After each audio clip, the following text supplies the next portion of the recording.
Fees deducted but confirmation page not appeared. Ma'am actually ये issue आते हैं कि कई बार नेट का जो स्पीड है वो बहुत स्लो होता है, या कई बार ऐसा होता है कि बहुत सारे बच्चे एक साथ फॉर्म फिल कर रहे होते हैं, सर्वर डाउन हो जाता है। तो इन केस टेक्निकल कोई ग्लिच अगर आ रहा है जिसकी वजह से आपने फॉर्म फिल कर दिया है और फिल करते समय आपने फीस सबमिट कर दी है, उसका आपके पास कंफर्मेशन भी है लेकिन वो सबमिट नहीं हो पाया, तो उस केस में आपको क्या करना है बच्चों कि जब आपने फीस पे किया है तो वहाँ पेमेंट जो पेज आया है कि भाई आपकी फ़ीस सबमिट हो गई है, तो उस केस में उस पेमेंट का आपको स्क्रीनशॉट अपने पास रखना है, वो आपके पास एक प्रूफ होगा। सपोज़ मान लीजिए विंडो पे वहाँ आपको वापस से मैसेज पॉपअप होता है कि आपने फ़ीस फिल नहीं की है, आपने फ़ीस पे नहीं की है, तो इन दैट केस आपको फ़ीस को फिर से सबमिट करना है।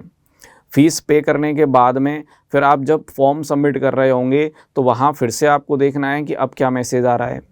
यानी कि अगर एक बार फ़ीस आपने सबमिट कर भी दी है लेकिन उन्होंने उस फ़ीस को नहीं माना है या उनके पास कन्फर्मेशन नहीं हुआ है, तो आपको घबराने की ज़रूरत नहीं है।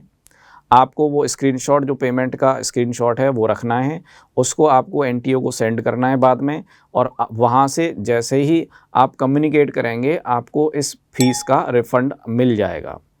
तो बच्चों बात वही है कि अगर मान लीजिए फ़ीस कट चुका है, फ़ीस आप पे कर चुके हैं लेकिन कन्फर्मेशन नहीं मिला है, तो घबराने की ज़रूरत नहीं है।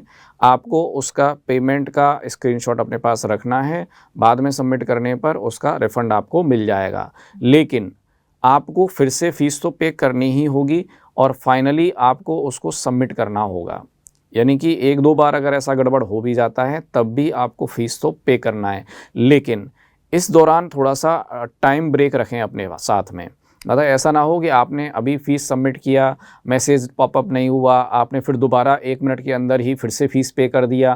तो मल्टीपल टाइम इसको एक साथ नहीं करना है, आप थोड़े टाइम के बाद में फिर देखें कि भाई अब क्या आ रहा है। मतलब slowly slowly they have to do each and every single procedure. ठीक है सर? टाइम के साथ।